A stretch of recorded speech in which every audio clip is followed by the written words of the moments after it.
अब समाचार विस्तारमा। डाक्टर गोविन्द केसीले अनसन सुरु गरेको 23औं दिनमा आज सरकारले वार्ता सुरु गरेको छ। केसीका प्रतिनिधि र सरकारी वार्ता टोलीबीच आज भएको वार्ता सकारात्मक भए पनि निष्कर्ष भने निस्किएको छैन। केसीको माग पूरा गराउन सरकारलाई दबाव दिने भन्दै चिकित्सकहरूले अस्पतालको आकस्मिक र कोभिड बाहेकका सेवा ठप्प पारेका छन्। प्राध्यापक डाक्टर गोविन्द केसीका मागका सम्बन्धमा सरकारी वार्ता टोली र केसीका प्रतिनिधि बीच भएको वार्ता सकारात्मक रूपमा अघि बढेको छ। शिक्षा, विज्ञान तथा प्रविधि मन्त्रालयमा बिहिबार भएको पहिलो चरणको वार्ता सकारात्मक देखिएको नेपाल चिकित्सक सङ्घका अध्यक्ष लोचन कार्कीले जानकारी दिनुभयो। उहाँले डाक्टर केसीले राख्नु भएको मागको बुँदागत रूपमा छलफल भएको र दुवै पक्षले मस्यौदा तयार गरेपछि बैठक पुनः बस्ने बताउनुभयो। डाक्टर केसीसँग वार्ता गर्न सरकारले बुधबार शिक्षा सचिव गोपीनाथ मैनालीको संयोजकत्वमा 3 सदस्यीय वार्ता टोली गठन गरेको थियो। सरकारी टोलीमा सहसचिव जीवराज लोहनी र चिकित्सा शिक्षा आयोगका निर्देशक डाक्टर दिलीप शर्मा सहभागी हुनुहुन्छ। सरकारले टोली गठन गरे लगत्तै डाक्टर केसीका तर्फबाट डाक्टर जीवन छेत्रीको संयोजकत्वमा वार्ता टोली गठन गरिएको थियो। उक्त टोलीमा डाक्टर अञ्जनी कुमार झा, अधिवक्ता ओमप्रकाश अर्याल र नेपाल चिकित्सक सङ्घका अध्यक्ष डाक्टर कार्की हुनुहुन्छ। चिकित्सा शिक्षा सेवा सुधारका लागि भन्दै डाक्टर केसीले भदौ 29 गते जुम्लाबाट अनसन सुरु गर्नुभएको थियो। वार्ता अब बिहान हाम्रो 10:30-11 बजेदेखि सौहार्दपूर्ण वातावरण वार्ता सुरु भएको छ। अब अहिले हामी बुँदागत रूपमै हरेक जुन डाक्टर गोविन्द केसीको मागको बुँदागत छलफलमा मीसँग हरेक बुँदाहरूमा हामी छलफल गरिरहेछौँ र हरेक बुँदाहरूमै अब सबै पाटोलाई केलाएर मीसँग डिपली छलफल हुँदै गर्दाखेरि अहिले समय लागिरहेको छ। अब हाम्रो एउटा कन्क्लुजन त पुगिसकेको छैन, तर हामी ड्राफ्टहरू पनि बनाइरहेछौँ, किनभने त्यो बनाइसकेपछि फेरि डाक्टर गोविन्द केसीसँग पनि र सरकार पक्षसँग पनि दुईटै पक्षलाई पनि त एकपल्ट हामीले बनाएको ड्राफ्टहरू एकपल्ट फेरि पनि कुराहरू गर्नुपर्ने भएकोले गर्दा यो हामीले ड्राफ्ट कम्प्लिट भइसकेपछि अनि एकपल्ट दुवै पक्षसँग छलफल राखेर अनि फेरि 4 बजे हामी फेरि वार्तामा बस्ने पनि कुराहरू गरिरहेछौँ। यता अनसनरत केसीको जीवन रक्षाको माग राख्दै आन्दोलनरत चिकित्सकहरूले अस्पतालहरूको आकस्मिक र कोभिड बाहेकका सेवा ठप्प पारेका छन्। नेपाल चिकित्सक सङ्घको आह्वानमा चिकित्सकहरूले बिहिबार बिहान 9 देखि 11 बजेसम्म आकस्मिक र कोभिड बाहेकका सेवा ठप्प पारेका हुन्। चिकित्सकहरूले बिहिबार बिहानदेखि भने 9 देखि 11 बजेसम्म अस्पताल परिसरमा शान्तिपूर्ण धरना समेत दिएका छन्।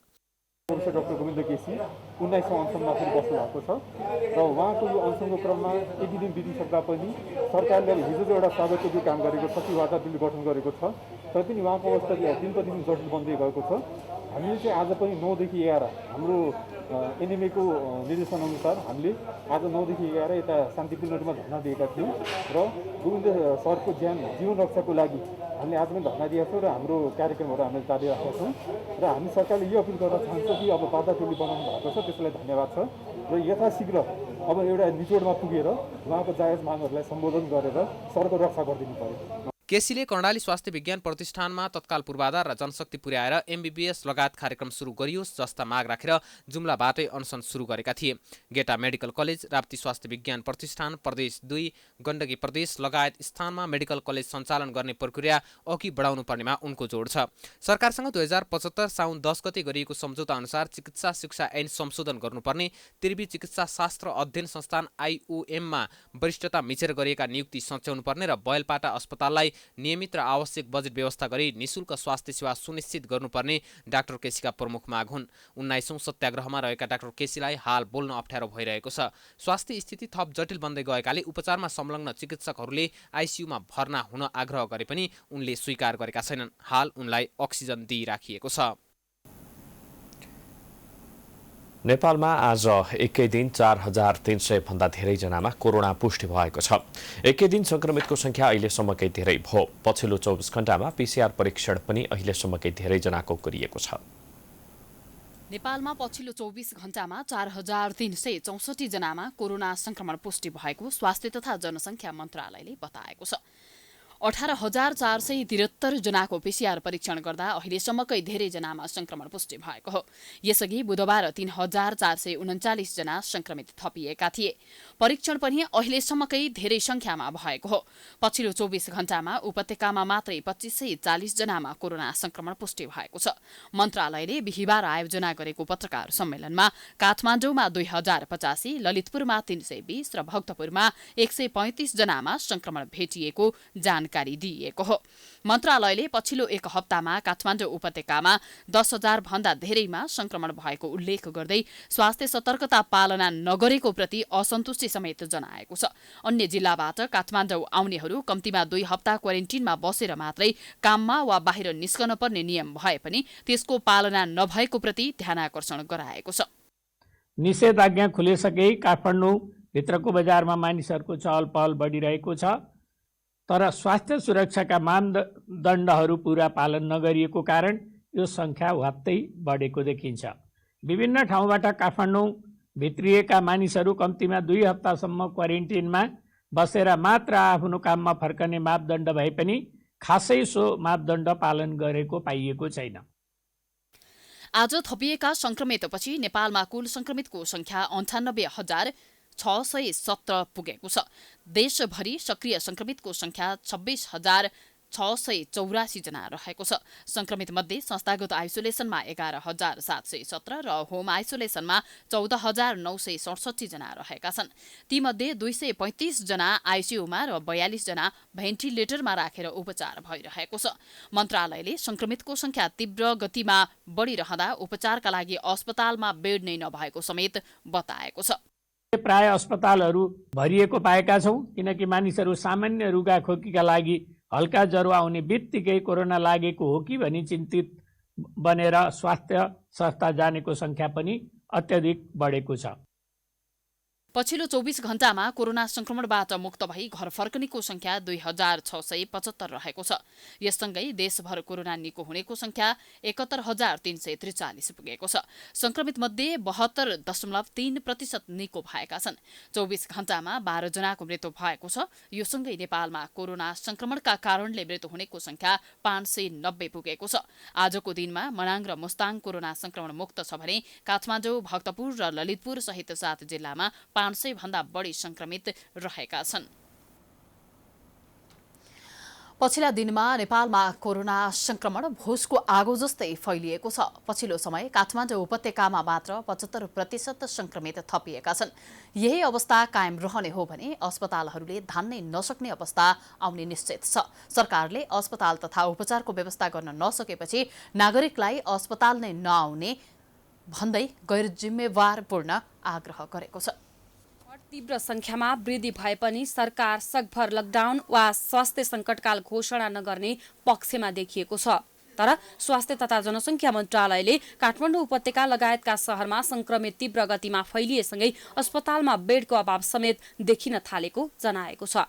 कोरोना नियन्त्रणमा उल्लेखीय काम गर्न नसकेको सरकारले नागरिकलाई श्वास फेर्न गाह्रो भएमा, बेहोस भएमा वा होला जस्तो भएमा वा पिसाब नभएमा वा कम भएमा मात्रै अस्पताल जान आग्रह गरेको छ। अस्पतालका प्रवक्ता डाक्टर जागेश्वर गौतमले बुधबार रुगाखोकी वा ज्वरो आउँदैमा अस्पताल नजान उड्ती जारी गरेका हुन्। कुनै पनि बिरामीलाई सास फेर्न गाह्रो भएमा, बेहोस भएमा वा होला जस्तो भएमा, पिसाब नभएमा वा कम भएमा यस्तो अवस्थामा मात्र अस्पताल जान हामी यहाँहरूलाई अनुरोध गर्दछौँ। सरकारले पछिल्लो समय लक्षण नभएका संक्रमितहरूलाई अस्पतालमा भर्ना नगर्ने नीति लिएको प्रति सर्वसाधारणले मिश्रित प्रतिक्रिया दिएका छन्। अस्पतालमा अनावश्यक भिडभाड नगर्न गरेको आग्रहलाई सकारात्मक रूपमा लिनुपर्ने कतिपयको तर्क छ भने कतिपयले भने उपचारमै बन्देज लगाउन खोजिएको भन्दै आक्रोश व्यक्त गरेका छन्। यदि साँच्चीकै असहजै हुन्छ भने चाहिँ जानु होला, नत्र भने हस्पिटलमा गएर त्यसरी भिडभाडै गर्नुपर्छ भन्ने चाहिँ मलाई चाहिँ लाग्दैन। असहजै भएको छ, अप्ठ्यारै परिस्थिति छ भने मात्रै जानु होला, त्यो सरकारको भनाइ ठिकै लाग्छ मलाई। अब अन्तिम अवस्था हस्पिटल गएर त घाटा लय भइहाल्यो नि, किन हस्पिटल जाने त? हस्पिटल जानुको त मतलबै भएन नि। अब अन्तिम अवस्थामा जब त्यसले सास फेर्न गाह्रो भयो भने त्यसलाई हस्पिटल लगेर त लानु भन्नु त घाटा लय भइहाल्यो। घाटा लय त कमसेकम आफै लाने भयो, हस्पिटल लय फेरि प्लास्टिकमा पोको पारेर लगेर फालिदिन्छ। त्यो भन्नुभन्दा त बरु चाहिँ घरमै उपचार गर, बिरामी बस्यो भने घाटा लैजा भने त्यो राम्रो। अहिले पनि कुल संक्रमित मध्ये करिब 15,000 जना घरमै बसेका छन्। संक्रमितले उपचार गराउन चाहँदा पनि अस्पताल नपाउने अवस्था सृजना भइसकेको छ। यस्तो अवस्थामा अब लकडाउन नै गर्नुपर्ने सुझाव स्वास्थ्य कर्मीहरूले दिएका छन्। नेपाल चिकित्सक संघका अध्यक्ष डाक्टर लोचन कार्कीले तत्काल लकडाउन गरेर कोरोना नियन्त्रणको नीति लिनुपर्नेमा जोड दिएका छन्। म भन्छु लकडाउन त गर्नुपर्छ। लकडाउनको कुनै विकल्प छैन। किन भन्नुहुन्छ भने लकडाउन गर्नुपर्ने कारण किन हो भनेदेखि जब कुनै ग्राफ बढ्दै जान्छ भने त्यो ग्राफलाई फ्ल्याट गर्नको लागि लकडाउन गरिन्छ। त्यो फ्ल्याट किन गर्नु पर्यो भने तपाईँले अहिले हामीले लकडाउन गऱ्यौँ भने एटलिस्ट अहिले हस्पिटलमा भएका बिरामी केही डिस्चार्ज हुँदै जान्छन्, बेड आइसियु खाली हुँदै जान्छ, भोलि चाहिने बिरामीलाई पाउन थाल्छन्। र अर्को कुरा हिँडुल कम भइसकेपछि सङ्क्रमितहरूको पनि सङ्ख्या केही रूपमा घट्न थाल्छ र अलिकति जब सङ्क्रमण खुल्ने र बेडहरू सङ्ख्या हुन्छ र यो बिचमा आइसियुको बेडहरू अब आइसोलेसनका बेडहरूलाई पनि थप्ने समय हुन्छ र त्यो गरिसकेपछि फेरि खोल्दाखेरि ठिक हुन्छ। तर सरकारले भने तत्काल लकडाउन गर्ने संकेत देखाएको छैन। लकडाउन गर्दा पनि विगतमा सरकारको निकै आलोचना भएको थियो।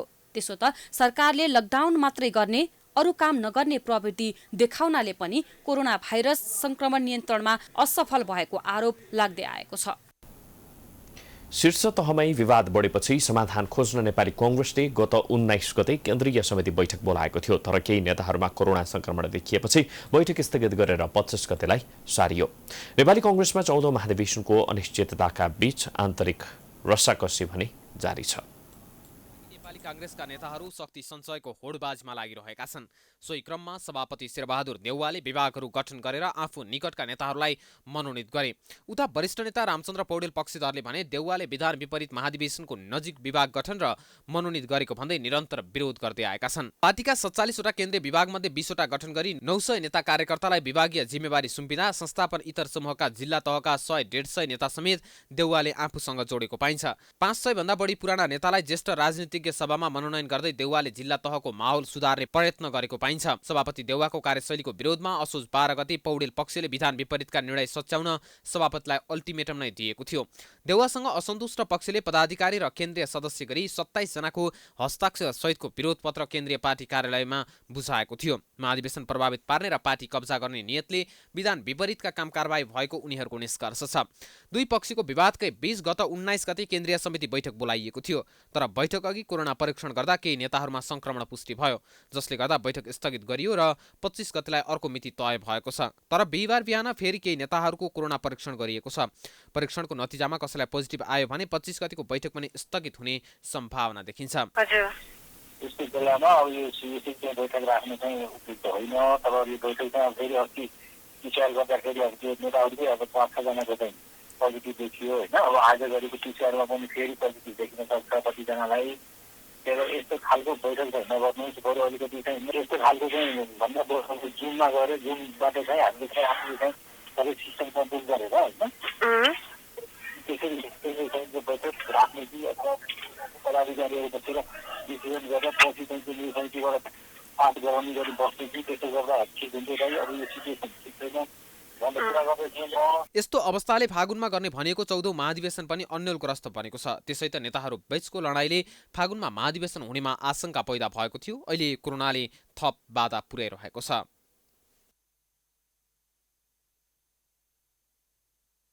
जारी छ। हामी विश्राम पछि आउँछौं।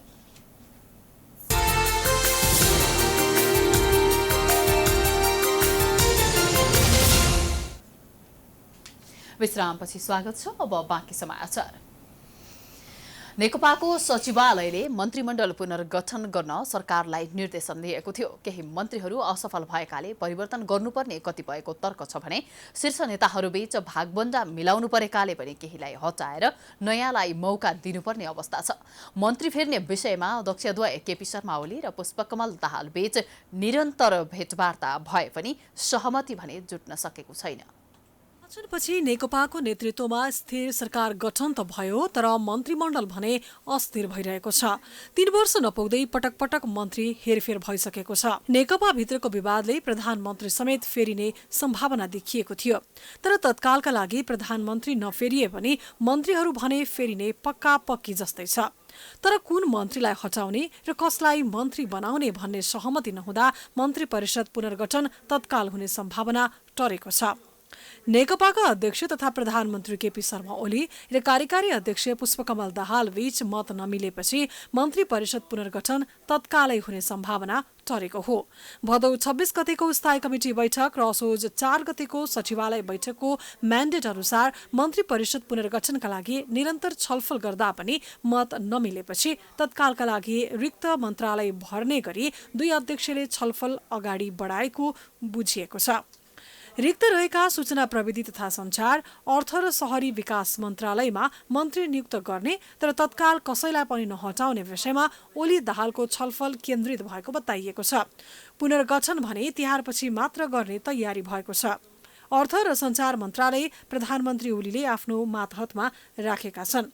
शहरी विकास मन्त्रालय भने भौतिक पूर्वाधार तथा यातायात मन्त्री बसन्त कुमार नेमाङले सम्हाल्दै आएका छन्।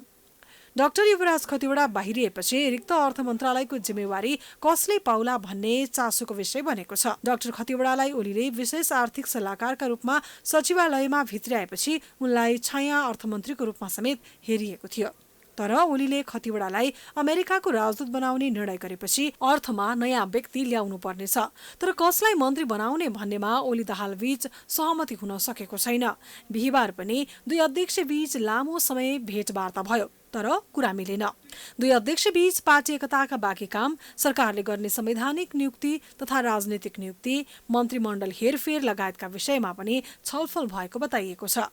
गत असोज 6 गते बसेको सचिवालय बैठकले एकताको बाँकी काम टुङ्ग्याउन प्रस्ताव तयार पार्ने जिम्मा अध्यक्ष द्वयलाई दिएको थियो। त्यस्तै भदौ 26 गते सकिएको स्थायी कमिटी बैठकले असोज महिनाभित्र एकतालाई पूर्णता दिने निर्णय गरेको थियो। तर अध्यक्ष द्वयले अहिलेसम्म प्रस्ताव तयार पार्न सकेका छैनन्। नेकपामा जनसङ्गठनहरू, 5 वटा निकाय, 32 विभाग सहित एक नीति प्रतिष्ठान, प्रवास समन्वय र विशेष जिल्ला कमिटीले पूर्णता पाउन बाँकी छ। नेकपाको स्थायी कमिटी र सचिवालयले मन्त्री परिषद पुनर्गठन मुख्यमन्त्री फेरबदल गर्ने निर्णय गरेको 1 महिना नाग्यो। बैठकले अध्यक्ष द्वय केपी शर्मा ओली र पुष्पकमल दाहाललाई जिम्मेवारी पनि दिए पनि सहमति जुट्न सकेको छैन। 1 महिनादेखि सत्तारूढ दल नेकपामा चलेको बहस हो मन्त्री परिषद पुनर्गठन। देश कोरोना महामारीसँग जुधिरहेका बेला नेकपा भने कोलाई मन्त्री बनाउने र कोलाई मन्त्रीबाट हटाउने भन्ने दौडमा छ। यो रस्साकसी चलेको पनि 1 महिना नाग्यो। झन्डै 5 महिना लामो विवादपछि लगभग भागबण्डामा मिलेको नेकपा विवाद नयाँ मन्त्री छनौट र पुराना मन्त्री विस्थापनको एजेन्डामै अल्झिएको छ। स्थायी कमिटी हुँदै सचिवालय बैठकले मापदण्ड बनाएरै नयाँ मन्त्री छनौट गर्न अध्यक्ष द्वय ओली र दाहाललाई जिम्मेवारी दियो। तर निरन्तर संवाद र छलफलमा अध्यक्ष द्वय रहे पनि भागबण्डामा कुरै मिलेको छैन। स्थायी कमिटीको बैठकले लिएको निष्कर्ष अन्तर्गत एउटा विषय मन्त्री परिषदको पुनर्गठन पनि हो। त्यसबारेमा यसअघिको सचिवालयको बैठकमा केही सैद्धान्तिक र नीतिगत विषयमा छलफल भएको थियो। त्यसको आधारमा 2टा अध्यक्ष कमरेडहरूले केही गृह कार्य गरिरहनु भएको हुनसक्छ। त्यस आधारमा अझै पनि प्रस्ताव ल्याउने वा निर्णय गर्ने स्थिति नभएको भनेर नै बुझ्नु उपयुक्त हुन्छ। अहिलेसम्म चाहिँ उहाँहरूले गृह कार्य नै गरिरहनु भएको होला। महिनौदेखि मन्त्री फेरबदलको चर्चा छ जसले प्रशासनिक काम कारबाहीमा समेत प्रभाव पारेको छ। कोरोना महामारीमा सबै संयन्त्र एकजुट भई काम गर्नुपर्ने बेला पद दिने र खोज्ने छलफलले अस्थिरता निम्त्याइरहेको छ। मन्त्रालयहरूमा समेत कर्मचारी र मन्त्रीहरू बीच काममै मतभेद सुरु भइसकेको छ। लम्बिदो मन्त्री परिषद पुनर्गठनको बहसमा नेकपा भित्रै असन्तुष्टि बढ्न थालेको छ। स्थायी कमिटी सदस्य समेत रहेका नेता देव गुरुङ त मन्त्री फेरबदलले कुनै परिवर्तन नआउने जिकिर गर्छन्। मन्त्री राख्ने र हटाउने लामो खेलले राज्यका अङ्गहरूमा अन्योलता सिर्जना गरेको नेता गुरुङको दाबी छ। अहिले घरिघरि मन्त्रीमण्डल गठन र पुनर्गठनको कुराले गर्दाखेरि राज्यका अङ्गहरू यति अस्थिर भइरहेको छ कि यति तरलताको अवस्थाबाट गइरहेको छ कि कतिखेर को कहाँ रहन्छ कहाँ रहँदैन, के हुन्छ र के हुँदैन भन्ने कुराको राज्यको संयन्त्रहरूको अन्योलता बढी बढेको छ। जति अन्योलता बढ्यो उति चाहिँ के हुन्छ भन्दाखेरि राज्यका अगाडि आएका चुनौतीहरूको सामना गर्नका लागि युनिफाइड ढङ्गले अगाडि बढ्ने कुरामा चाहिँ शक्ति पैदा हुँदैन। चाहिँ त्यसले चाहिँ एक प्रकारले चाहिँ निष्क्रिय बनाइदिने, निराशा बनाइदिने, अन्योलता सृजना गरिदिने त्यो दिशातर्फ लैजान्छ। अध्यक्ष द्वय ओली र दाहाल बीच बिहिबार भएको छलफलमा पनि कुनै सहमति जुट्न सकेन। यसलाई नेता गुरुङ कोरोना महामारी नियन्त्रणमा ध्यान दिनुपर्ने बेला रिक्त रहेका मन्त्रालयमा मात्रै नियुक्त गरेर अनावश्यक बहस गरेर समय खेर फाल्न नहुने भन्दै नेताहरूलाई सुझाव दिन्छन्। मन्त्री फेर्ने भनेको नितान्त मात्रात्मक रूपले चाहिँ 19 र 20 को हुने कुरा बाहेक चाहिँ मौलिक रूपले र गुणात्मक रूपले केही हुनेवाला छैन। त्यसो भएको हुनाले अहिले खाली ठाउँ भर्ने अब जसलाई भन्न चाहनुहुन्छ खाली ठाउँ जो जान इच्छा गर्छन् इच्छा गर्नेहरू र जसलाई भर्न चाहिँ चाहनुहुन्छ उहाँलाई खाली ठाउँ भर्ने बाहेक चाहिँ अहिले चाहिँ तपाईँको मन्त्रीमण्डल फेरबदल गरेर पुनर्गठन गरेर चाहिँ तपाईँको चाहिँ समस्या हल हुन्छ जस्तो लाग्दैन। कोरोना महामारी रोकथाम गर्दै जनतालाई राहत र सहुलियत दिनुपर्ने सरकार पार्टी भित्रैका नेताहरूलाई मन्त्रीबाट फर्काउन र मन्त्री बनाउनै महिनौसम्म अल्झिन्छ भने जनताले 2/3 बहुमत भएको सरकारबाट के आशा गर्ने? दृष्टिप्रतिको आशा विश्व दृष्टि दिवस मनाऊ भन्ने नाराका साथ अक्टोबर 8 तारिक अर्थात् बिहिबार विश्व दृष्टि दिवस मनाइएको छ। आँखाको उपचार तथा रोकथाम गर्न सकिने अन्धोपनको समस्या र समाधानबारे विश्वभर चेतना फैलाउन विश्व दृष्टि दिवस मनाइने गरिन्छ। दिवसका अवसर पारेर काठमाडौँको त्रिपुरेश्वरमा रहेको नेपाल आँखा अस्पतालले बालदृष्टि क्लिनिकको शुभारम्भ गरेको छ। सानै उमेरमा बालबालिकाको दृष्टि समस्यालाई समाधान गर्न सके अन्धोपनका समस्यामा कमी आउने विश्वासका साथ अस्पतालले बालदृष्टि क्लिनिकको शुभारम्भ गरेको हो। कार्यक्रममा नेपाल आँखा अस्पतालका संस्थापक रामप्रसाद पोखरेलले नवनिर्मित बालदृष्टि उपचार सेवाको शुभारम्भ गर्दै 6 वर्षदेखि 10 वर्षका बालबालिकाहरूलाई मध्यनजर गर्दै बाल दृष्टि उपचार सेवालाई अघि बढाउन सुझाव दिनुभएको छ।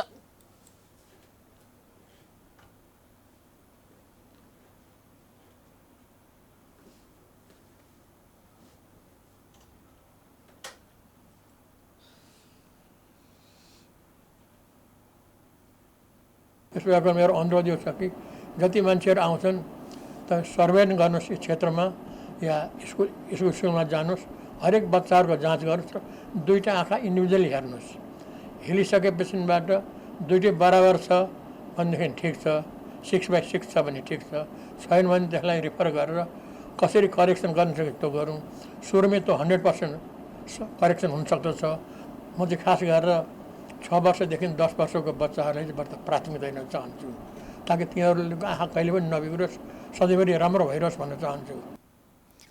सो अवसरमा रोटरी क्लब अफ थमेल र रोटरी क्लब अफ क्यानाडाको संयुक्त पहलमा अस्पताललाई आँखा एम्बुलेन्स हस्तान्तरण गरिएको थियो। एक अध्ययनका अनुसार नेपालमा अनुमानित 1,05,000 मानिस दृष्टिविहीन रहेका छन्। 10,25,000 मानिसमा उच्च तथा मध्यम प्रकारको दृष्टिदोषको समस्या रहेको छ, जसमध्ये लगभग 60% न्यून दृष्टि महिलामा रहेको प्रतिष्ठानको तथ्याङ्कमा उल्लेख छ। यसैगरी 11,50,000 मानिस अन्धोपना वा दृष्टिदोषबाट प्रभावित रहेका छन्। अन्धोपनाको 66% अन्धोपन उपचार र 16% अन्धोपन रोकथाम गर्न सकिने खालका हुन्छन्।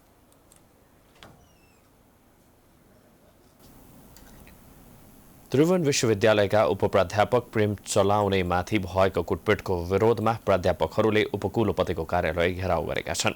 बिहिबार नेपाल प्रगतिशील प्राध्यापक संगठन र नेपाल राष्ट्रिय प्राध्यापक संगठनमा प्राध्यापकले उपकुलपति कार्यालय घेराउ गरेका हुन्। असोज 20 गते कीर्तिपुर स्थित विश्वविद्यालयको हाताभित्र एक समूहले उपप्राध्यापक चलाउनेमाथि सांघातिक आक्रमण गरे पनि 3 दिनसम्म उक्त घटनामा संलग्न भएको पक्राउ नपरेको भन्दै प्राध्यापकहरू विरोधमा उत्रिएका हुन्। प्राध्यापकहरूले यस घटनालाई विश्वविद्यालयले गम्भीर रूपमा लिए दोषीलाई कानूनको दायरामा ल्याउन माग गरेका छन्।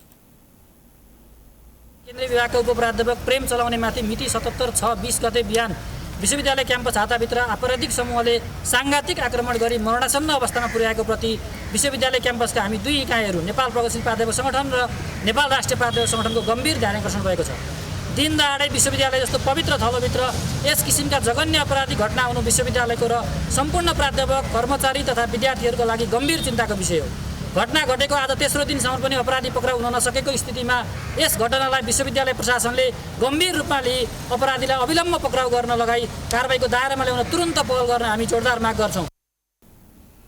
बिहिबार नै प्राध्यापकहरूले उपकुलपति धर्मकान्त पासकोटालाई ज्ञापन पत्र बुझाउँदै दोषीलाई कानूनको दायरामा ल्याउन विश्वविद्यालयले पहल नगरे थप आन्दोलन गर्ने चेतावनी दिएका छन्।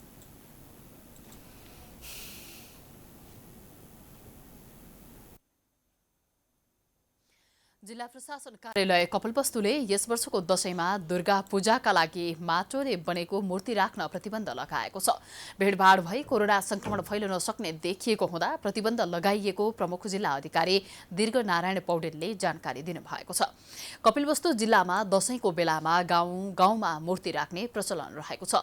प्रायजसो मधेसी समुदायमा र थारू समुदायले माटोले बनेका मूर्ति पूजा गर्ने परम्परा रहिआएको छ।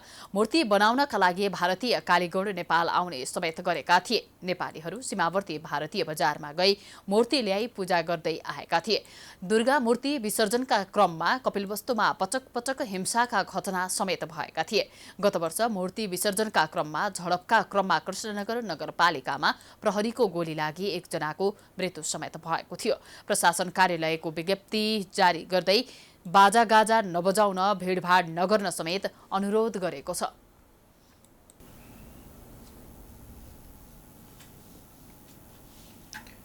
साझा र विवेकशील पार्टीले श्रमिक र विपन्न समुदायका सर्वसाधारणलाई भोकै बस्न नपरोस् भनी तातो भात अभियान थालेको छ। ललितपुरको लगनखेलमा दुवै पार्टीले थालेको निःशुल्क भोजन अभियानमा दैनिक सयौंले खाना खाएर भोक मेट्ने गरेका छन्। पार्टीको आयोजनामा विगत 1 महिनादेखि तातो भात अभियान सञ्चालन भइरहेको छ। ललितपुरको लगनखेलमा हरेक बेलुका 5:30 बजे नियमित सर्वसाधारणलाई खाना खुवाउने गरिन्छ। दैनिक 150 भन्दा बढी भोका मानिसहरूले खाना खाँदै आएका छन्। लामो लकडाउन र निषेध आज्ञाका कारण रोजगारी गुमाई हातमुख जोड्न समेत समस्या भएकाहरूलाई लक्षित गरी यो अभियान थालिएको हो। संकटको बेला खाना खुवाएर आफ्नो ज्यान बचाइदिएकोमा सर्वसाधारण खुसी भएका छन्। मैले जब लकडाउन भयो नि फर्स्ट त थाहा भएन, फर्स्टमा चाहिँ के पनि थाहा भएन। पछि जस्तै 15-16 गतेदेखि मानिस थाल्नु बाँध्नु थाल्यो। त्यहाँबाट हुँदा लगनखेला बाँध्नु थाल्यो। त्यहाँ लगनखेला बाँड्दा यहाँ बाँड्दा लास्टमा यता सिक्यो। त्यहाँबाट हुँदा मानिस थाल्नु गयौँ। अहिले चाहिँ बिहान पनि मानिस थाल्नु खाइरहेको छौँ हामीले। त्यही भएर मैले खानाको 2 हप्ता जति म यस्तो झोलामा थियो। अहिले बिक्री बट्टा नभएर मलाई अलि आपत परेर बिहान च्याख्लो बनाएर खान्छ। यसरी खाना खान दैनिक मजदुरी गर्ने, रोजगारी गुमेकाहरू, कोठा भाडामा बस्नेहरू, घर नभई पार्टी पौवा मठ मन्दिरमा बसेकाहरू, राज्यबाट सहयोग नपाएकाहरू आउने गरेका छन्। दुःखको घडीमा सहयोग गर्नु सबैको कर्तव्य भएको आयोजकको भनाइ छ। साझा पार्टी र विवेकशील दुईटा मिलेर ल गरौँ भनेर प्रोग्राम बनाए। त्यसपछि शाकाहारी पार्टी पनि उहाँहरू पनि मिलेर गरौँ भन्ने किसिमले आउनुभयो। झनै राम्रो 3टा पार्टी मिलेर गरौँ भनेर हामीले सुरु गऱ्यौँ अलिअलि पैसा राखेर। त्यसपछि 1 हप्तालाई प्रोग्राम गरेँ। तर यति लाग्यो कि मान्छेहरू आएर त्यहाँ दुःखको मान्छेहरू हुन्छ नि, बुढाबुढी पनि, कोही यङ मान्छे पनि छन्। त्यो देखेर एकदमै मनै रोए जस्तो भयो। त्यहाँबाट 1 हप्ता भनेको प्रोग्राम मैले चाहिँ रोक्न सकिनँ र फेरि साझा पार्टीबाट मात्रै भए पनि त्यो लगनखेलमा पछि त हामीले 4 ठाउँमा गराएको थिएँ। अनि पछि लगनखेलमा अहिलेसम्म पनि मैले कन्टिन्यू गरिरहेको छु। अहिलेका सत्तासीन र प्रतिपक्षी राजनीतिक दलहरूले असहाय नागरिकहरू समस्यामा परेका बेला आँखा चिम्लेकाले आफूहरू विकल्पको रूपमा आएको अभियन्ताहरूको भनाइ छ। खाना खाने अभियान दशैंसम्म चल्नेछ। अनि अलिकति यो कोरोना भाइरस सर्ला कि भन्ने डर हुने, परिवारको डर हुने, त्यो एउटा डर छ। तर भोकाको मान्छेलाई खुवाउनलाई कोही त अगाडि बढ्नु पर्यो भन्ने हिसाबले हामीले गरिरहेछौँ। सायद हामीले यो दशैंसम्म कन्टिन्यू गर्छौँ होला। दशैंको समयमा उनीहरूलाई केही सके राहत दिन्छौँ होला। त्यसपछि साथीभाइले सहयोग गरे भने त्यो लगनखेल एउटा चाहिँ निरन्तर गरिरहने इच्छा चाहिँ छ। सरकारले कोही भोको बस्नु पर्दैन भन्दै समृद्धिको नारा दिए पनि व्यवहारमा ठिक उल्टो देखिन्छ। यस्तो बेला अन्य राजनीतिक दल र सामाजिक संस्थाले निर्वाह गरेको भूमिकाको प्रशंसा गर्नै पर्छ। प्राइम टाइम्स टेलिभिजनका लागि लक्ष्मी विश्वकर्माको रिपोर्ट। समाचारको सिलसिला जारी छ। हामी विश्राम पछि आउँछौं। विश्राम अघि प्रमुख समाचार पुनः एकपटक।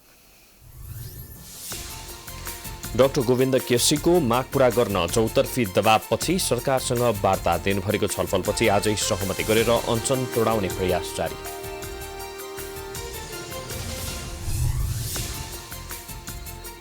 नेपालमा पहिलो पटक एकै दिन 4,300 भन्दा धेरैमा कोरोना संक्रमण। सक्रिय संक्रमितको संख्या 26,000 नाग्यो। अहिलेसम्म 590 जनाको मृत्यु। काठमाडौँमा एक हप्तामै 10,000मा कोरोना संक्रमणपछि अस्पतालका बेडहरू खचाखच। स्वास्थ्य मापदण्ड पालना नभएको प्रति सरकार सन्तुष्ट। लकडाउन गर्न विज्ञहरूको सुझाव।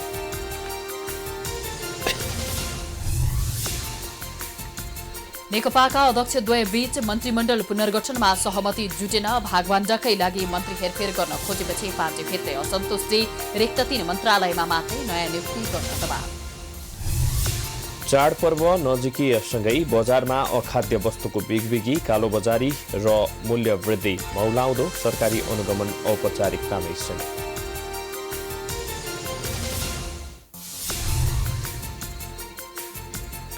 यस वर्षको नोबेल साहित्य पुरस्कार अमेरिकी कवि लुइस ग्लेकलाई दिने घोषणा। काव्यात्मक आवाज मार्फत व्यक्तिगत अस्तित्वलाई सर्वव्यापी बनाउन मुख्य भूमिका।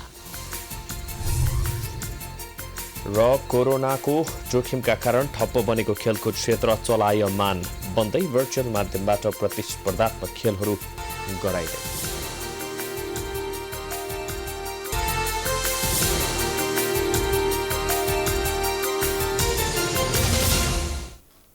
विश्रामपछि स्वागत छ। अब आर्थिक समाचार।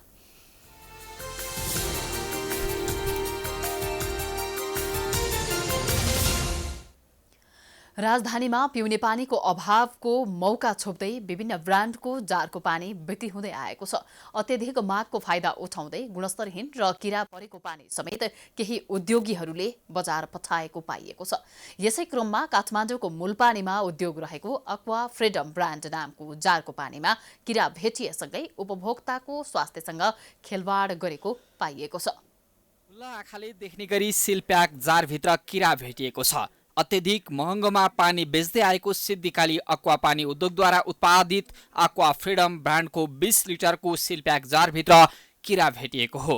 जारभित्र किरा भेटिएपछि कारबाहीका लागि सरकारी निकायमा उजुरी समेत परेको छ। राष्ट्रिय उपभोक्ता मञ्चले सो कम्पनीका विरुद्धमा वाणिज्य आपूर्ति तथा उपभोक्ता विभाग र खाद्य प्रविधि तथा गुण नियन्त्रण विभागमा कडा कारबाहीको माग गर्दै उजुरी दर्ता गराएको छ। काठमाडौँ जिल्लाको कागेश्वरी मनोहरा नगरपालिका मूलपानीको 8 नम्बर वडामा रहेको सिद्धिकाली एक्वा पानी उद्योगबाट उत्पादित एक्वा फ्रिडम ब्रान्डको सिलबन्द जारको पानीमा किरा फेला परेकाले विद्यमान ऐन अनुसार हदैसम्मको कारबाहीको माग राख्दै सो मञ्चका अध्यक्ष प्रेमलाल महर्जनले उजुरी दर्ता गराएका छन्। उजुरीमा सरकारले तय गरेको खुद्रा अधिकतम मूल्यभन्दा पनि बढी मूल्य तोकी बेच्दै आएकोमा पनि कारबाहीको माग गरिएको छ। उद्योगीहरूको नेग्लिजेन्सी हो। उद्योगमा काम गर्नेहरूको नेग्लिजेन्सी भनेको उद्योगकी नेग्लिजेन्सी हो। उद्योगले यस्तो कुराहरू नेग्लिजेन्सी गर्न पाइँदैन। खाद्य ऐन 2023ले यसरी नेग्लिजेन्सी गर भनेर भनिँदैन। खानेपानी यो पिउने पानीको प्रशोधन उत्पादन तथा बिक्री वितरणको लागि भनेर एउटा मापदण्ड निर्देशिका नै जारी गरेको छ 2074। र त्यो निर्देशिका अनुसार यदि कसैले पनि त्यो निर्देशिका अनुरूप भएन भने त्यसमाथि कारबाहीको प्रक्रिया सुरु हुन्छ र यो खाद्य ऐन अनुसार यिनीहरूलाई कारबाही हुन्छ। यसरी किरासहितको पानी बजारमा बिक्री गर्दै आएको सो कम्पनीका महाप्रबन्धक सरोज गिरीले भने त्यस सम्बन्धमा आफूहरूले बुझ्नुपर्ने बताउँदै आधिकारिक रूपमा बोल्न चाहेनन्। सो कम्पनीका वितरक अरुण रेग्मीले भने उपभोक्ताले नयाँ जार राखेर पुरानो जार फिर्ता गर्ने र कतिपय अवस्थामा जार सफा गर्दा पनि सफा नभएको हुन सक्ने भन्दै कामदारबाट गल्ती भएको बताए। हामीले जार किन्छौँ, एउटा जार किनेर नयाँ जारमा पानी फिलिङ गरेर त्यो कस्टमरकोमा जान्छ। कस्टमरकोमा गइसकेपछि कस्टमरहरूले त्यही जारलाई चाहिँ तपाईँको जब नयाँ देखेर एउटा 200 रुपियाँको जारको लोभले घरमा राख्ने, धाराको पानी थाप्ने, त्यसमा लेउ जम्छ र त्यो जार हामीले कम्पनीमा लगेर सफा त गर्छौँ, तर वास गरिसक्दाखेरि पनि कुनै कुनै कन्डिसनमा चाहिँ त्यही जारमा पानी भर्दाखेरि त्यहाँबाट त्यही लेउको साना साना कणका कारणले पनि किरा निस्किन्छ भन्ने कुरो चाहिँ मैले यो आफैले परीक्षण पनि गरेको छु र किरा यसरी निस्किन्छ भन्ने एउटा मलाई थाहा छ। बजारमा गुणस्तरहीन पानीको बिक्री गर्दै आएको सो कम्पनीले नक्कली ल्याब टेस्ट गरी गुणस्तरीय भएको भन्दै बिक्री गरेको प्रमाणपत्र समेत फेला परेको छ। कम्पनीबाट उत्पादन भएको एक्वा फ्रिडम नामको पानीमा खुल्ला आँखाले देखिने गरी किरा जारभित्रै भेटिए पनि सरकारी निकायको अनुगमन, नियमन अनि कारबाही भने प्रभावकारी देखिएको छैन। सो कम्पनीले उत्पादन गरेको पानीलाई खुद्रा पसलमा खरिद गर्दा प्रति जार 60 रुपियाँ मूल्य तोकेर बिक्री गरिएको छ। जमिन मुनिको पानीलाई तानेर सिधै जारमा भरी सिलबन्द गरी अत्यधिक महँगोमा बिक्री गर्दै आएको आरोप पनि कम्पनीमाथि लागेको छ।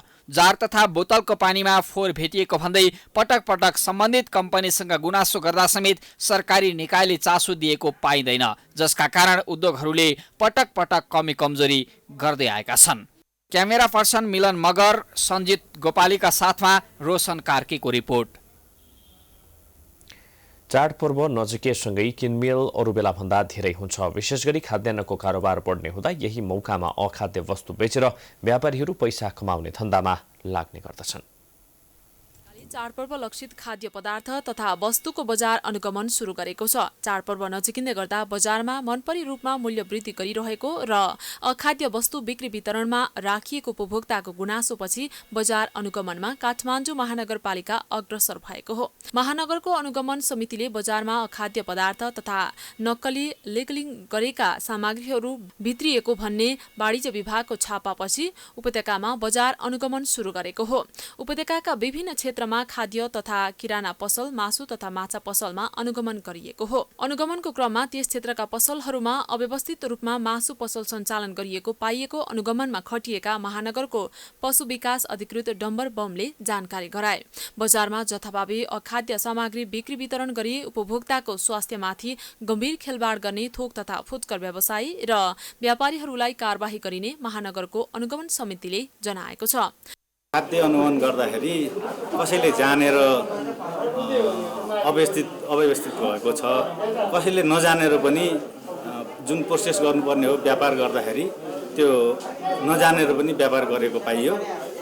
एउटा कुनै पसल दर्ता नभइकन, कुनै यो ढक्तराज यिनीहरू पनि प्रमाणीकरण नभइकन सोझै व्यापार गर्ने, ल्याउने र बिक्री गर्ने भन्ने पनि पाइयो। काठमाडौँको आयन डिस्ट्रिब्युटर र अमेजन डिस्ट्रिब्युटरले बालबालिकादेखि वृद्धसम्मले उपयोग गरिरहेका बजारमा नाम चलेका बोर्नभिटा, हर्लिक्स, ओरियो बिस्कुट, स्किनर्स र मार्स जस्ता चकलेट, प्रिङ्गल्स, चिप्स, ट्याङ्क आदि म्याद नागेपछि पुनः लेबलिङ गरी बजारमा पठाउने गरेको अवस्थामा प्रहरीले फेला पारेको थियो।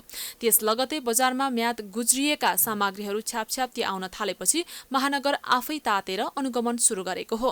मिति सकिएका सामग्रीहरूको प्रयोग गर्दा कलेजोमा असर पर्ने स्वास्थ्यविदहरूको भनाइ छ। म्याद नागेका यस्ता सामग्रीले मन्द विषको जस्तो काम गरिरहेका हुन्छन्। यिनको उपभोगबाट सम्पूर्ण स्वास्थ्यमा त असर पर्छ नै, खास गरी कलेजोमा क्षति पुर्याउँछ। खाद्य पदार्थमा विभिन्न किसिमका अखाद्य पदार्थहरू, विभिन्न किसिमका रङहरू, विभिन्न किसिमका प्रिजर्भेटिभ्सहरू र विभिन्न किसिमका फ्लेभरको लागि मिसाउने चिजहरूले गर्दाखेरि हाम्रो शरीरमा त्यसले चाहिँ एकदमै प्रतिकूल असर पार्दछ। कतिपय व्यक्तिलाई तत्कालै एलर्जी हुने, खोकी लाग्ने, झाडापोखर लाग्ने लगायतका लक्षणहरू देखिन्छ भने अन्य व्यक्तिहरूलाई दीर्घकालीन असर पनि देखा पर्न सक्छ। जस्तै पेटको रोगहरू भयो, त्यस्तै चाहिँ कलेजोको रोग, किडनीको रोग, त्यस्तै चाहिँ आन्द्राको रोगहरू देखा पर्न सक्छ र लामो समयसम्म अखाद्य पदार्थको सेवन गर्दा अथवा रङहरू, त्यस्तै चाहिँ केमिकलहरूको प्रयोग गर्दाखेरि क्यान्सर हुने पनि सम्भावना हुन्छ। चाडपर्व नजिकिँदै गर्दा म्याद नागेका र अखाद्य पदार्थ मिसाइएका धेरै खानै नहुने वस्तु खानेकुराका नाममा बजारमा आउने प्रवृत्ति झन बढ्छ। त्यसैले बजारको निरन्तर अनुगमन हुनुपर्ने र म्याद नागेका वस्तु बजारमा पठाइनेलाई कडा कारबाही हुनुपर्ने उपभोक्ताहरूको माग छ। बजारमा म्याद गुज्रिएका र अखाद्य वस्तुहरू बिक्री वितरण भएपछि आम उपभोक्ता पनि चिन्तित बनेका छन्। असर त अब जनताको स्वास्थ्यको लागि त धेरै असर हुन्छ नि। सरकारकै कमजोरी हो नि, सरकारले अनुगमन गर्न नसक्ने, अब सानो सानो व्यापारी समाजहरू ठुल्ठुलो लुकाइदिने, त्यो त सरकारकै कमजोरी हो नि। सरकारको मान्छे आएर चाहिँ अनुगमन गर्नु पर्यो होइन। अनुगमन गऱ्यो भने चाहिँ अब चाहिँ ठुल्ठुलो मान्छे अब कता कता हो, सानो सानो पसलमा गएर अनुगमन गर्छ, अनि सरकारकै कमजोरी हो त्यो त होइन।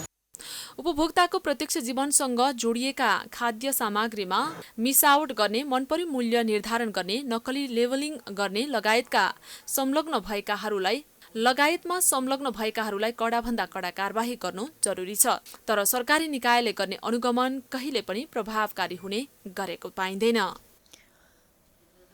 विश्व बैंकले सन् 2020मा 0.2 प्रतिशत मात्र रहेको नेपालको आर्थिक वृद्धि सन् 2021मा बढेर 0.6% पुग्ने अनुमान गरेको छ।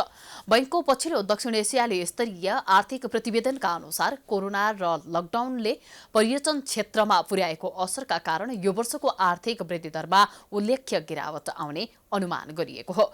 बिहिबार सार्वजनिक गरिएको अर्धवार्षिक अपडेटका अनुसार महामारीको असर कायमै रहेका कारण दक्षिण एसिया यस वर्ष हालसम्मकै सूक्ष्म मन्दीमा डुबेको छ, जसका कारण अनौपचारिक क्षेत्रमा काम गर्ने कामदारहरू सबैभन्दा बढी मारमा परेका छन्। अनौपचारिक क्षेत्रमा कार्यरत हजारौंले रोजगारी गुमाएका कारण लाखौं दक्षिण एसियालीहरू चरम गरिबीमा धकेलिँदै गएको विश्व बैंकले प्रतिवेदनमा उल्लेख गरेको छ। पछिल्ला 5 वर्षहरूमा लगातार वार्षिक 6% को हाराहारीमा रहेको दक्षिण एसियाको आर्थिक संकुचन सन् 2020मा 7% संकुचित हुने आकलन समेत गरिएको छ।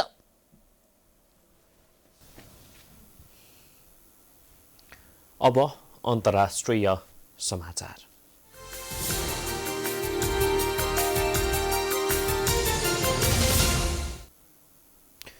यस वर्षको नोबेल साहित्य पुरस्कार अमेरिकी कवि लुइस ग्लिकलाई दिने घोषणा गरिएको छ। आज स्टकहोममा आयोजित एक कार्यक्रममा स्विडिश अकाडेमीले अमेरिकी कवि ग्लिकलाई नोबेल साहित्य पुरस्कार दिने घोषणा गरेको हो। विजेताले स्वर्ण पदक र 1 करोड स्विडिश क्रोनर पाउनेछन्। कवि ग्लिकले साहित्य मार्फत काव्यात्मक आवाज मार्फत सुन्दर ढंगले व्यक्तिगत अस्तित्वलाई सर्वव्यापी बनाउन भूमिका खेलेको भन्दै यस वर्षको साहित्यतर्फको नोबेल पुरस्कार प्रदान गरिएको स्विडिश अकाडेमीले बताएको छ।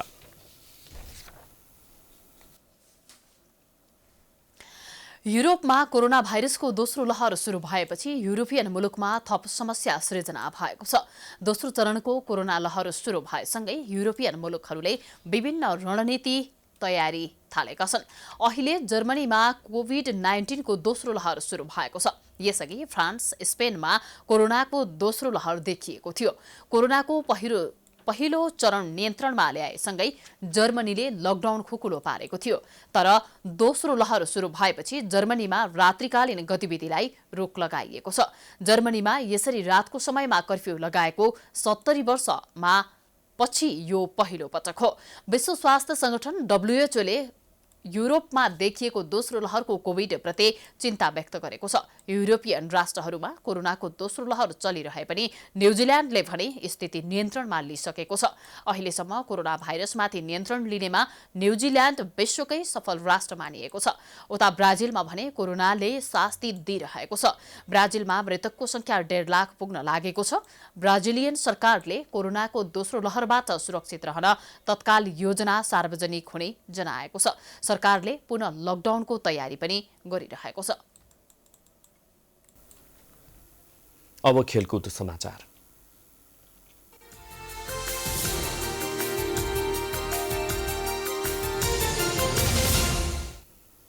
कोरोनाको जोखिमका कारण खेलाडीहरूले अभ्यास गर्न पाएका छैनन्। सबै प्रतियोगिताहरू पनि स्थगित गरिएको छ। तर संक्रमणलाई केही क्रममा खेलकुद क्षेत्रलाई सक्रिय बनाउने उद्देश्यले केही खेल प्रतियोगिताहरू भर्चुअल माध्यमबाट हुँदै आइरहेका छन्। देश आक्रान्त बनिरहेको समयमा अन्य गतिविधि जस्तै खेल क्षेत्र पनि ठप्प रहेको छ, जसको प्रत्यक्ष मारमा खेलाडी परेका छन्। तर पछिल्लो समय कतिपय खेल भर्चुअलको माध्यमबाट हुन थालेसँगै खेलाडीहरूले केही राहत महसुस गरेका छन्। खेलाडीहरूको सक्रियता र उनीहरूको मनोबललाई सधैँ उच्च गर्ने उद्देश्यले कागेश्वरी मनोहरा नगरपालिकामा भर्चुअल तेक्वान्डो आयोजना गरिने भएको छ। जुन यो कोरोना केसहरू वात्त बढ्ने, कहिले घट्ने कहिले बढ्ने भइरहेछ र जुन अब हाम्रो क्लबहरूमा डिस्टेन्सहरू राखेर जुन अहिले ट्रेनिङहरू चाहिँ भइरहेछ, तर पहिलाको जस्तो चाहिँ अहिले खासै राम्रोसँग हुन पाएको छैन। हामीले आफैले पनि घरमा सेल्फ ट्रेनिङहरूदेखि लिएर जुन गुरुहरूसँग अनलाइन भर्चुअल अनलाइन ट्रेनिङहरू गरेर गुरुहरूको सपोर्ट लिएर गुरुहरूलाई सोधेर गरेर जुन अहिले हामी यो घरमै होम ट्रेनिङ गरेर पार्टिसिपेटहरू हुँदैछौँ हामी यो गेमहरूमा। कागेश्वरी मनोहरा नगर खेलकुद विकास समिति र मुल्तानी तेक्वान्दो डोजाङको संयुक्त आयोजनामा प्रथम कागेश्वरी मनोहरा भर्चुअल तेक्वान्दो राष्ट्रिय खुल्ला पुम्से प्रतियोगिता असोज 26 र 27 गते 2 दिन गरिँदैछ। भर्चुअल माध्यमबाट हुने प्रतियोगितामा 208 खेलाडीले कौशल प्रदर्शन गर्नेछन्। कागेश्वरी मनोहरा खेलकुद शाखाबाट चाहिँ हामीले कागेश्वरी मनोहरा नगरपालिकाको प्रायोजनमा यो Kathmandu first Kageshwari Manohara virtual taekwondo national open poomsae championship चाहिँ यो अक्टोबर 12 र 13 तारिकमा हामी गर्न गइरहेका छौँ। यो चाहिँ अब भर्चुअली हुने हुँदा यसमा चाहिँ अब खेलाडीहरूले चाहिँ आफ्नो भिडियो खिचेर चाहिँ उहाँहरूले भाइबर या वाट्सएपमा हामीलाई पठाउनु हुनेछ र जसले व्यस्त भइरहेको बेला फाटफुट हुने यस्ता प्रतियोगिताका कारण खेलाडीलाई केही राहत मिलेको छ। असोज 26 र 27 गते हुने खेलको नतिजा कार्तिक 4 गते सार्वजनिक गरिनेछ। प्रतियोगिताको निर्णायक मण्डलमा अशोक खड्का, हिराबहादुर थापा, नोर्बु लामा, विक्रम खड्की र मिन न्यौपाने रहेका छन्। क्यामेरामा वेद श्रेष्ठको साथमा रितासमा मुखिया, काठमाडौँ। यो सँगै हामी समाचारको अन्त्यमा आइपुगेका छौं। जाँदा जाँदै प्रमुख समाचार पुनः एकपटक। डाक्टर गोविन्द केसीको माग पूरा गर्न चौतर्फी दबावपछि सरकारसँग वार्ता दिनभरिको छलफलपछि आजै सहमति गरेर अनसन तोडाउने प्रयास जारी।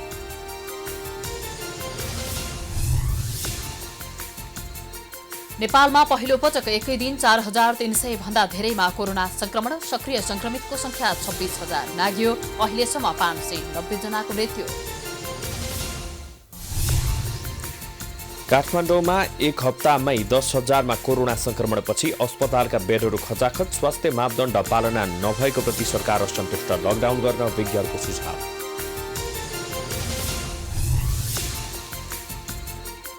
नेकपाका अध्यक्ष द्वयबीच मन्त्रीमण्डल पुनर्गठनमा सहमति जुटेन। भागभण्डाकै लागि मन्त्री हेरफेर गर्न खोजेपछि पार्टीभित्रै असन्तुष्टि, रिक्त 3 मन्त्रालयमा मात्रै नयाँ नियुक्ति गर्न दबाव। चाडपर्व नजिकिएसँगै बजारमा अखाद्य वस्तुको बिगबिगी, कालो बजारी र मूल्यवृद्धि मौलाउँदो, सरकारी अनुगमन औपचारिकतामै समेत।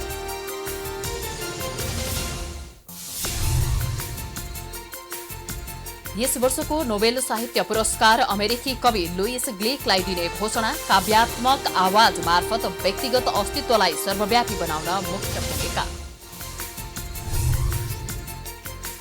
र कोरोनाको जोखिमका कारण ठप्प बनेको खेलकुद क्षेत्र चलायमान बन्दै भर्चुअल माध्यमबाट प्रतिस्पर्धा गराइँदै।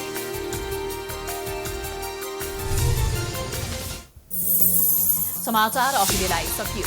यसपछिको प्रस्तुति जनता जान्न चाहन्छ कृषि धमलाको साथ। प्राइम टाइम्स टेलिभिजन हेर्दै गर्नुहोला। नमस्कार।